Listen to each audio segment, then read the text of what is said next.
Gasps rippled through the church like a storm wind. The sharp clack of her heels echoed against the marble floor as Clara stepped inside. The sunlight streaming through the stained glass windows painted her silk dress in hues of crimson and gold.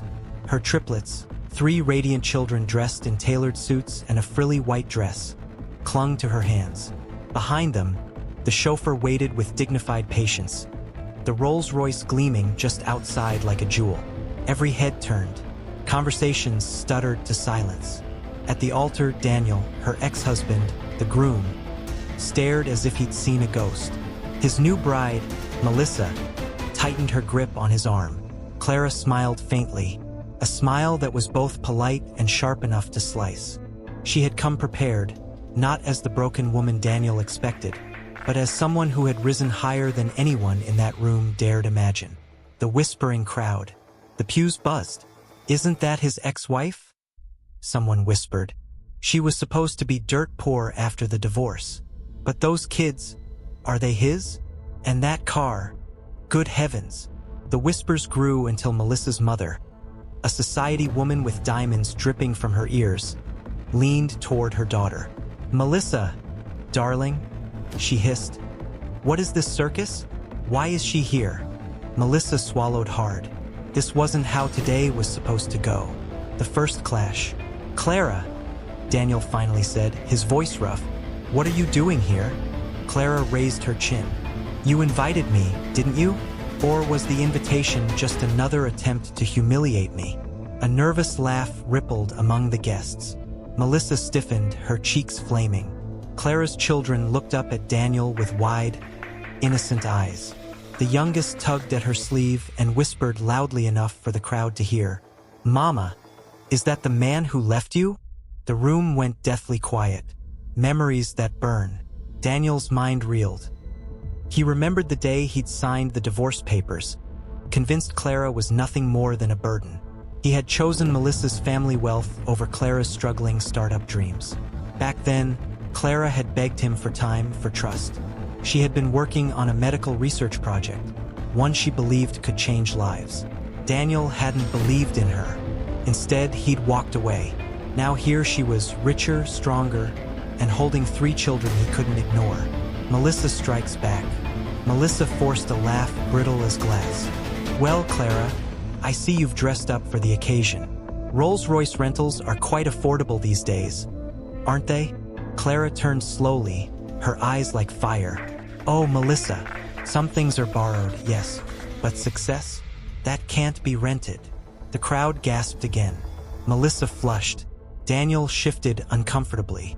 The triplets giggled, sensing the tension but not understanding the weight of it. A revelation. Clara took a step forward, her heels clicking like a drumbeat. "Daniel, you wanted me here so I could be your final punchline. The poor ex-wife pitted by all. But life has a way of turning stories around." She motioned to her children. "Meet my pride, my strength. And know, Daniel, before you ask, these children are not yours." The words hit like thunder. Melissa blinked. "Not his? Then whose?" "That," Clara said smoothly, "is none of your concern." Gasps turned into murmurs. Some were already speculating. Had Clara remarried? Had she found someone powerful? Daniel clenched his fists.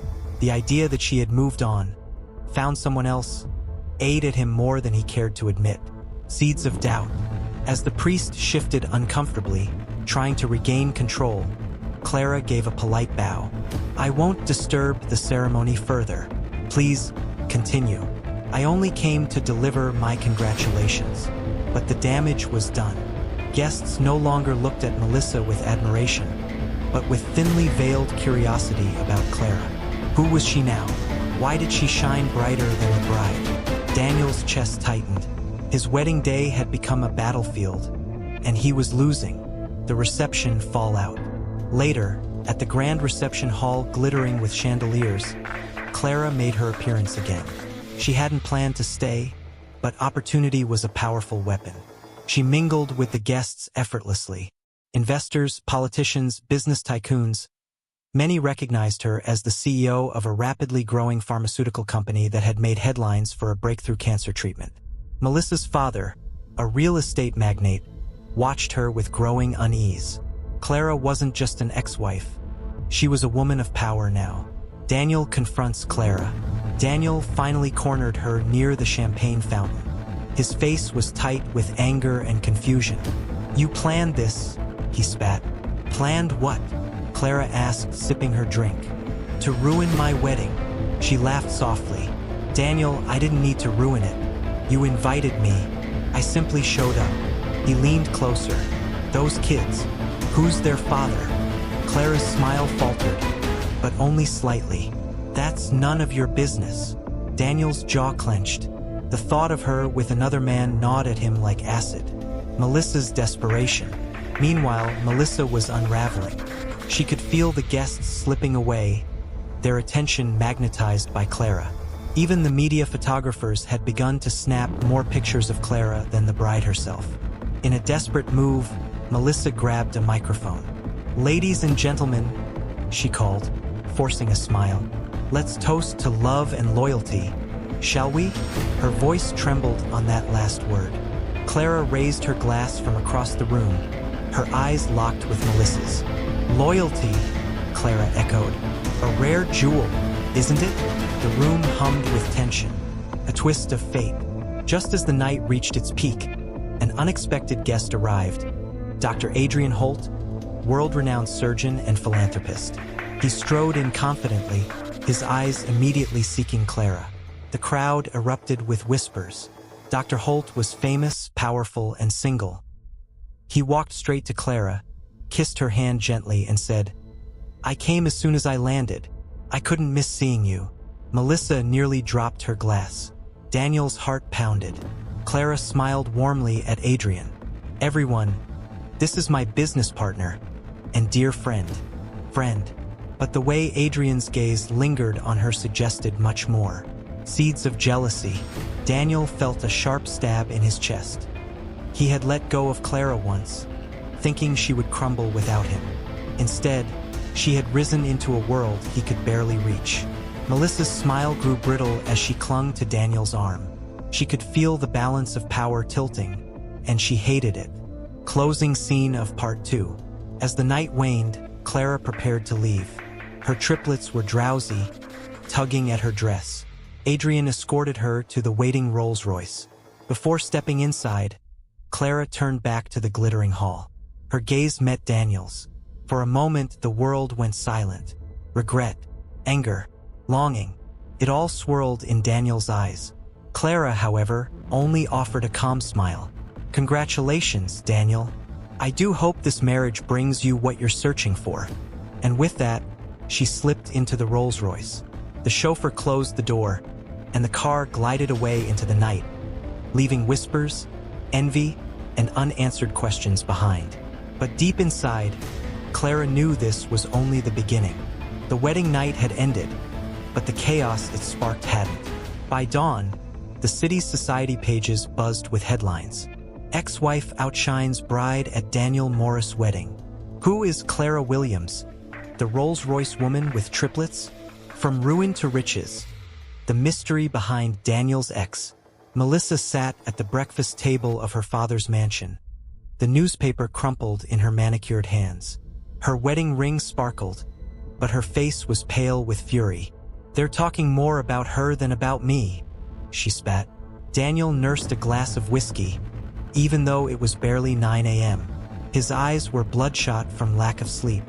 All night, he had replayed the image of Clara walking into the church, her poise, her children, the Rolls-Royce gleaming like a crown jewel. "She humiliated us," Melissa continued, "on our wedding day, and she'll keep humiliating us if we let her." Daniel's jaw tightened. "Then we won't let her." Melissa leaned forward, lowering her voice. "I want her destroyed, Daniel. I don't care how. Her company, her image, her so-called perfect little life. I want it all ruined." Daniel didn't answer. He thought of Clara's smile as she left the reception, calm and unshaken. It gnawed at him, the way she carried herself, as though she'd won some invisible war. Melissa slammed the paper on the table. "Do you hear me, Daniel?" "Yes," he muttered. "I hear you. But what he didn't say was that part of him no longer knew if he wanted Clara ruined, or if he wanted her back. Across the city, Clara sat in her penthouse apartment, sunlight pouring through the tall windows. The triplets were playing with building blocks on the carpet while Clara reviewed a stack of documents. Dr. Adrian Holt, dressed casually for once in a crisp white shirt, set 2 cups of coffee on the table. "You made the front page," he said with a faint smile. Clara rolled her eyes. "Not the kind of publicity I wanted." "Maybe not, but it works in your favor. Investors love a mystery, and right now you are the mystery." Clara sighed, rubbing her temples. "Daniel and Melissa won't let this go quietly. I could see it in their faces. They'll come after me." "Then let them," Adrian replied calmly. "You're stronger than them now." Clara glanced at her children, their laughter filling the room. Stronger, yes, but strength always came with a price. At a charity gala later that week, Clara attended with Adrian. Cameras flashed as they entered. The whispers were immediate. "Is he the father of her children? They'd make such a powerful couple. She's too perfect. It has to be an act." Clara smiled politely, navigating the crowd like a seasoned queen. Adrian stayed close, a steady presence, but she could feel the undercurrent. Curiosity mixed with envy, admiration tangled with suspicion. Halfway through the evening, a voice dripped with venom from behind her. "Well, if it isn't the star of the tabloids." Clara turned. Melissa stood there in a designer gown, diamonds glittering at her throat. Daniel trailed behind, his gaze unreadable. Clara's smile didn't falter. "Melissa, Daniel, what a surprise." Melissa's eyes flicked to Adrian, then back to Clara. "Enjoying the spotlight while it lasts? Why wouldn't I?" Clara replied smoothly. "Spotlights have a way of revealing truth, don't they?" Daniel's hand twitched at his side. Melissa's smile cracked for just a moment before she swept away, leaving Daniel staring at Clara. For a heartbeat, it was just the two of them, silence roaring louder than the gala around them. But Clara turned away before he could finish, taking Adrian's arm and walking into the crowd. Back at the Morris estate, Melissa poured herself a glass of wine. "She's making fools of us," she hissed. "Everywhere we go, people compare me to her. The ex-wife who turned into a goddess. The ex-wife who stole the headlines. The ex-wife who..." Melissa froze. Daniel rarely raised his voice to her. He rubbed his forehead, trying to calm the storm inside him. "I'll handle it." Melissa narrowed her eyes. "Do you still have feelings for her?" Daniel looked at her sharply. "Don't be ridiculous." But Melissa wasn't convinced. She set her glass down and leaned closer. "Then prove it. Destroy her." Daniel didn't reply. He thought of Clara's triplets, of the way the youngest had tugged her sleeve in the church and called him the man who left you. He thought of what it would mean if those children weren't his. Or worse, if they were. The next morning, a scandal broke. A tabloid published an article claiming Clara's company had falsified data in its research trials. Though baseless, the story spread like wildfire. Investors called, demanding reassurance. Stock prices wavered. Employees whispered nervously in the halls. Clara slammed the paper down on her desk. "Daniel," she muttered under her breath. Adrian stepped into her office, jaw tight. "We'll fight this. I'll call a press conference, have our legal team respond." But Clara already knew this was just the beginning. Melissa wanted her reputation in ashes, and Daniel was letting it happen. The press hall was packed. Reporters jostled for position, cameras flashing. Clara stood at the podium, calm despite the storm brewing around her. Adrian stood just to the side, a reassuring presence. "Ladies and gentlemen," Clara began, her voice steady, "rumors have surfaced claiming my company falsified data in our cancer research trials. Let me state this clearly. These accusations are false. Every stage of our research is audited by independent panels. Our records are open to scrutiny." A reporter shot up a hand. "Clara, why do you think these accusations are surfacing now?" Clara's eyes glinted. "Because success breeds envy, and some people will stop at nothing to drag others down." The room erupted in murmurs. Adrian stepped forward, adding, "We're inviting an international panel of experts to review our data. Transparency is our shield. The truth will silence lies." The press conference ended with more applause than skepticism. But Clara knew this was only round one. Melissa hurled a vase across her sitting room, shards scattering on the floor. "She turned it around," she shrieked. "She always turns it around." Daniel sat in an armchair, silent. Melissa rounded on him. "Why are you just sitting there? She's humiliating us both." Daniel finally looked up, his expression dark. "Do you know what people are saying?" Melissa froze. "They're saying Clara is everything you'll never be." Her face drained of color. "You dare?" "I didn't say I agree," Daniel cut in. "But the whispers are growing. And the more you lash out, the more radiant she becomes in comparison." Melissa's hands trembled. "Then what do you suggest?" Daniel's gaze sharpened. "We don't just attack her business. We attack her personal life. We dig into her past. We find out who fathered those children." Melissa's lips curled into a smile. "And when we expose the truth, she'll fall," Daniel finished. That night, Clara tucked her triplets into bed.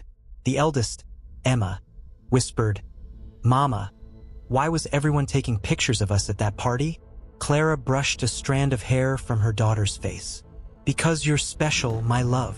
Emma's brow furrowed. "Is Daddy going to come back?" Clara froze. The question pierced her heart like a knife. "You don't have a daddy the way other children do. But you have me, and that's enough." The little girl nodded, but Clara could see the doubt in her eyes. When Clara stepped out of the room, Adrian was waiting in the hallway. "They'll keep pressing this," he said quietly. "Sooner or later, the question of the children's father will be unavoidable." Clara's throat tightened. "I know." Adrian studied her. "You've never told me who he is. Should I know?" Clara met his gaze but said nothing. The silence spoke louder than any answer. 2 weeks later, Daniel made his move. He announced a new biotech partnership at a lavish press event, one that directly competed with Clara's research. Headlines screamed about the upcoming rivalry. Investors scrambled, some wavering between the two companies. Adrian stormed into Clara's office with the news. "He's coming for your throat." Clara scanned the announcement, her expression unreadable. "Of course he is. Daniel never could build anything of his own. He only knows how to take." "Then we'll hit back," Adrian urged. "We'll release the results of our latest trial ahead of schedule." Clara shook her head. "No, we don't play his game. We play smarter." Her calmness unnerved even Adrian. It wasn't just business strategy, it was personal. At a high-profile investor dinner, Clara and Daniel finally came face-to-face again. Melissa clung to Daniel's arm, her smile brittle. "Clara," Daniel greeted, his tone smooth but his eyes burning. "Daniel," she replied, sipping her wine. Investors gathered around, sensing the electricity between them. Clara radiated confidence. Daniel simmered with restrained aggression. "Quite a show you've been putting on lately," Daniel said lowly. Clara's lips curved. "Funny. I was about to say the same to you." Melissa interjected quickly. "It's only a matter of time before people see the truth about you, Clara. And when they do, that little empire of yours will crumble." Clara tilted her head. "Truth has a way of favoring those who don't build their lives on lies." The words hung in the air like a blade. Melissa flushed, but Daniel only leaned closer, his voice a whisper meant for Clara alone. "Tell me one thing, are they mine?" Clara's smile faltered for the first time. Daniel's eyes darkened. "I'll find out, one way or another."